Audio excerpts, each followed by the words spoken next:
Welcome back to our channel, where we uncover the stories and deeper meanings behind the royal family's public appearances and sometimes their absences. Today, we're talking about a moment that has many royal watchers concerned. Princess Catherine, the Princess of Wales, will be absent from one of the most historic royal gatherings this month. But as it turns out, her absence carries a thoughtful and deeply meaningful reason. Next week, the royal family is set to come together for a profoundly important event. On Tuesday, November 11, King Charles III and Queen Camilla will host a reception at Windsor Castle honoring veterans of World War II and their families to mark the 80th anniversary of VJ Day, the end of the war in the Pacific. This historic gathering, announced by Buckingham Palace, will also include Prince William, the Duke of Edinburgh, and the Duchess of Gloucester.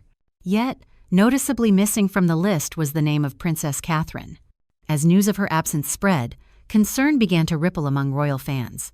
Many wondered whether her continued recovery from earlier health challenges might be the reason, while others speculated that her absence could hint at deeper changes in her royal schedule. But in truth, Catherine's decision not to attend Windsor's event comes with a deeply respectful purpose, one that aligns closely with her own values of remembrance and reflection.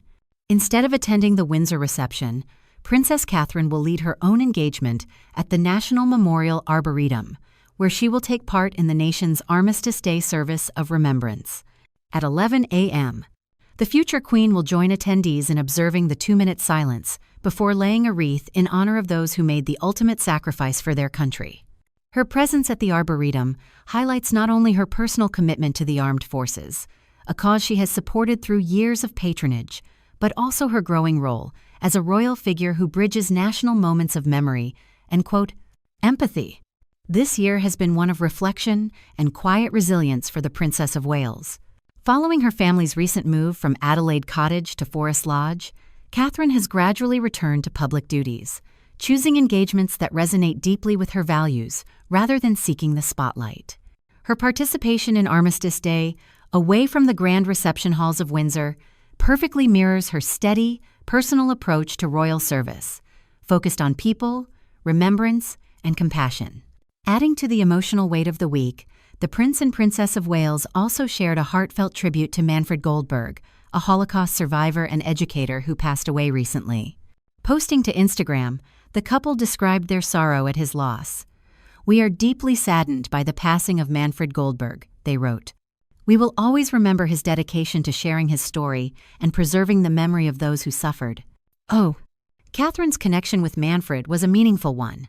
Over the years, she met him several times, most memorably in 2017 during her royal tour of Poland, when she and Prince William visited Stutthof concentration camp, where both Goldberg and fellow survivor Ziggy Schipper had been imprisoned. The princess was visibly moved as she listened to their stories of courage and survival. Her continued engagement with Holocaust remembrance has become one of the most personal and emotional aspects of her royal work. The timing of Goldberg's passing, just as the royal family prepares to honor veterans of World War II, makes Catherine's upcoming appearance at the National Memorial Arboretum even more poignant.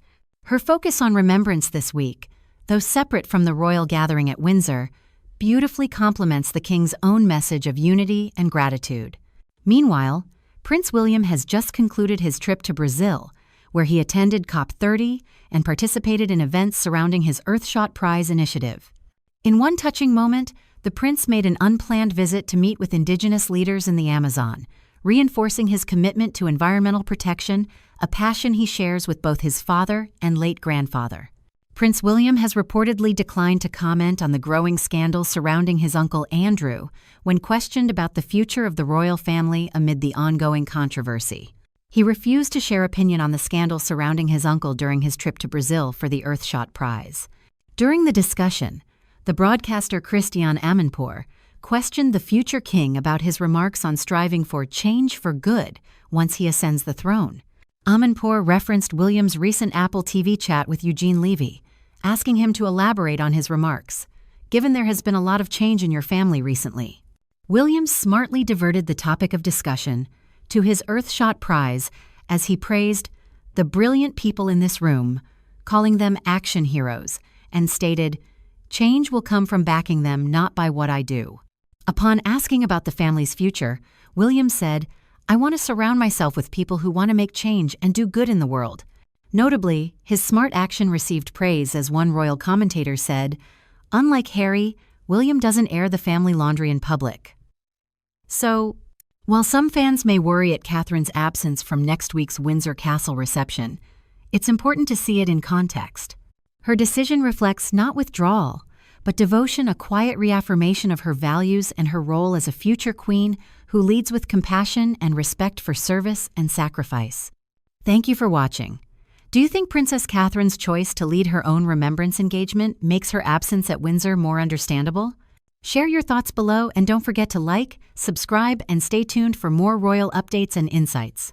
While in Brazil for the Earthshot Prize, Prince William attended several engagements. He delivered a rousing speech to the crowd during the Global Environmental Awards ceremony, was joined by his superstar pal Tom Cruise, and gave a sit-down interview about his efforts. Prince William is deeply passionate about his causes, and it shows in every gesture. Much like his mother, Princess Diana, his sincerity radiates through his body language. When giving his speech, William's clenched fist punctuated his words with conviction. Even more telling, his gestures move in perfect sync with his voice, which is a clear sign of authenticity. When someone's genuine, their movements and tone naturally align. When they're not, they don't. At one point, he brings his hands to his chest as he talks about being deeply encouraged. It's a subtle but powerful gesture, showing that he truly believes in what he's saying. His interactions with people reinforce that. Like Diana, he listens intently, maintains warm eye contact, and nods in genuine engagement. You can see people light up around him not because he's a royal, but because he's present. Whether he's sitting cross-legged on a classroom floor or speaking with presidents, William's body language reflects his empathy and humility. Just like his mother, he connects with people on their level. After the couple's TV interviews, Prince William allegedly said something very heartbreaking for his young age. Aged only 15 at the time, the young prince was subjected to hearing all about his parents' wrongdoings during the marriage, such as King Charles stating he was forced to marry Diana, all while having an affair with Camilla, who is now his queen consort. But unlike what you'd expect a teenager to say amid all of this family drama, Brown claims Will have said, "I hope you will both be happier now." Brown claimed that William said the 8 words, with heartbreaking maturity, after both boys had shed their tears. According to Brown, it was Charles's TV interview with Jonathan Dimbleby that hit the boys the hardest. They were heartsick at their father's admission that he had been forced into marriage to Diana by Prince Philip, and that he had been unfaithful to Diana with Camilla. The interview meant that the boys were forced into witnessing a deluge of dirty laundry, which left the Queen worried about how it would impact William. The Queen told a palace source that she was worried Prince William was going to have a breakdown. Meanwhile, Harry is a spoiled brat and wants the attention. A source told a news outlet on Thursday, November 6. He is very jealous of William. He's not getting good guidance, and he looks miserable all the time.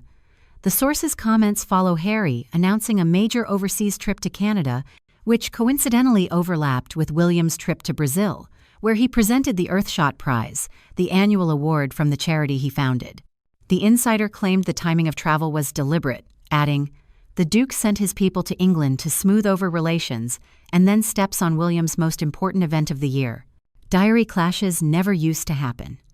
However, multiple outlets reported that due to the Duke of Sussex not being granted the same level of security as working members of the royal family, his window to make announcements is short and made in accordance with his and the event's security teams.